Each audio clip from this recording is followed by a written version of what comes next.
यह कथा त्रेता युग की है, जब भगवान राम के पिता राजा दशरथ उस समय अयोध्या के राजकुमार हुआ करते थे। पौराणिक कथाओं के अनुसार श्रवण कुमार नामक बालक के माता पिता अंधे थे, जिनका नाम शांतनु व ज्ञानवंती था। अंधे होने की वजह से शांतनु और ज्ञानवंती ने बड़ी मुश्किलों से और कठिनाइयों से लड़ते हुए श्रवण को पाला। और जब श्रवण कुमार बड़े होकर लायक बने तो वह अपने माता पिता की निस्वार्थ भाव से सेवा करने लगे। एक बार की बात है, श्रवण के माता पिता ने तीर्थ धाम यात्रा की इच्छा जाहिर की। इतना सुनते ही श्रवण कुमार ने बांस की 2 बड़ी बड़ी टोकरियां बनाई और दोनों टोकरियों को एक मजबूत लकड़ी से बांध दिया। इस तरह वे एक तराजू की तरह बन गए, जिससे उन्होंने एक टोकरी में अपनी माता को और दूसरी टोकरी में अपने पिता को बिठाया और उस तराजू रूपी कावड़ को अपने कंधों पर उठाकर माता पिता को तीर्थ धाम की यात्रा पर लेकर चल दिए। जब लोगों ने देखा कि एक बेटा अपने अंधे माता पिता की इतने समर्पण से सेवा कर रहा है, तो उनका नाम मातृ पितृ भक्त श्रवण कुमार के रूप में प्रसिद्ध हुआ। तीर्थ धाम यात्रा के दौरान श्रवण हर रोज जंगल में कहीं न कहीं उचित स्थान देकर ठहरते और वे अपना चूल्हा जलाने के लिए जंगल से लकड़ियां बटोर कर लाते थे और फिर अपने माता पिता के लिए खाना बनाते। यात्रा के दौरान एक दिन श्रवण कुमार खाना बना रहे थे और उसी दौरान उसके अंधे माता पिता ने उससे पानी पीने की इच्छा बताई। इसके बाद श्रवण घड़ा लेकर पास के तालाब से पानी लेने गए। जब श्रवण कुमार जलाशय से पानी भर रहे थे तो उसके घड़े से ऐसी आवाज़ निकल रही थी जैसे कोई जानवर पानी पी रहा। ठीक उसी समय अयोध्या के राजकुमार दशरथ शिकार खेलने आए हुए थे।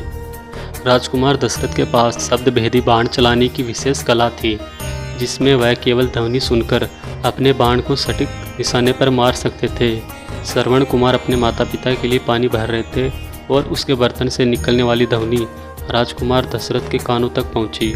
राजकुमार दशरथ को लगा कि कोई जानवर तालाब में पानी पी रहा है और उन्होंने उसी ध्वनि की ओर अपना बाण छोड़ दिया। जब बाण श्रवण कुमार के शरीर पर लगा तो उन्होंने जोर से चिल्लाया।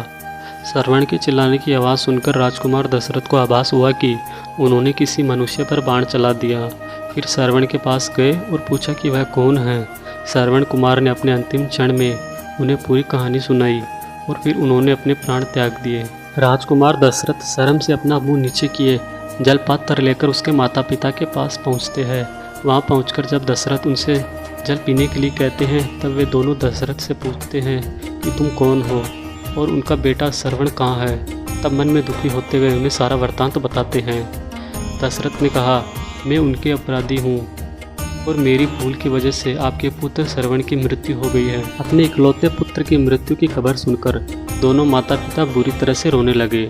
पुत्र वियोग में रोते रोते श्रवण कुमार की माता ने अपने प्राण त्याग दिए और तब श्रवण के पिता शांतनु राजा दशरथ से कहा कि उन्होंने किसी दोषी के कारण अपना पूरा परिवार खो दिया। पहले उसका पुत्र, फिर उनकी पत्नी ने भी प्राण त्याग दिए। अब वे भी अपने प्राण त्यागने वाले हैं। लेकिन उससे पहले शांतनु ने राजा दशरथ को श्राप दिया। उन्होंने कहा, आज जिस तरह से मैं पुत्र वियोग में मर रहा हूँ, ठीक उसी प्रकार तुम्हारी मृत्यु भी पुत्र वियोग के कारण होगी। और उसके बाद श्रवण के पिता भी अपने प्राण त्याग दिए। तीनों की मृत्यु के बाद राजकुमार दशरथ दुख और ग्लानि से भरे हुए तीनों का अंतिम संस्कार किया। श्रवण के पिता के इस श्राप की वजह से ही राजा दशरथ ने भी पुत्र वियोग में अपने प्राण त्याग दिए। पुत्र राम को 14 वर्षों का वनवास हुआ और उसी वियोग में राजा दशरथ ने अपने प्राण त्याग दिए। तो दोस्तों, कैसा लगा आपको ये न्यू वीडियो? कमेंट करके ज़रूर बताना। धन्यवाद।